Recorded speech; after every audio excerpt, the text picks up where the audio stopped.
pas dans le judaïsme et l'islam, la prépondérance est au lettré, n'est-ce pas? C'est le Talmid Chacham en hébreu, c'est le Halim en arabe. À savoir, nous n'avons pas de clergé, n'est-ce pas, d'aussi bien les uns que les autres.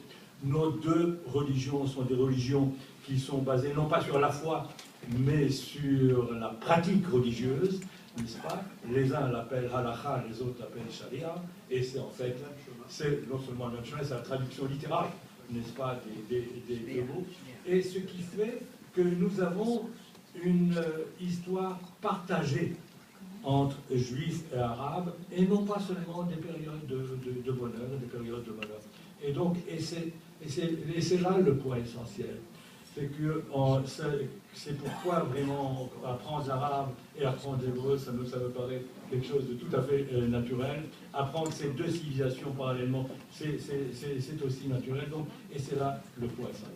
Le deuxième point, et j'en terminerai avec votre permission, si aujourd'hui il y a problème, il y a crise dans nos relations, dans les relations juifs et musulmans, c'est parce que depuis quelques années, il y a un véritable, et là vraiment c'est en rapport aussi avec la discussion de M. Fawzi sur la laïcité, il y a un véritable retour de Dieu dans le débat public, aussi bien juif que musulman.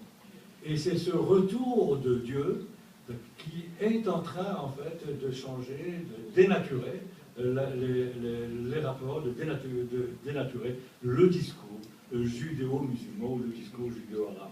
Et donc, il ne s'agit pas seulement par un coup de baguette magique revenir à l'histoire telle qu'elle a été pour bâtir une nouvelle ère de compréhension juive et musulman, c'est essayer dans ce magma, n'est-ce pas, religieux, qui s'est abattu aussi bien sur les uns que sur les autres, trouver la voie pour, disons, un discours plus, je dirais pas plus laïque, mais disons un discours plus rationnel, un discours plus logique, comme il avait eu lieu à l'époque de Maïmonide, comme il avait eu lieu dans cette Espagne ou dans ce Bagdad abbasside, où intellectuels juifs et intellectuels musulmans pouvaient s'asseoir et converser et échanger des idées, tout, bien sûr, tout en préservant chacun son identité religieuse.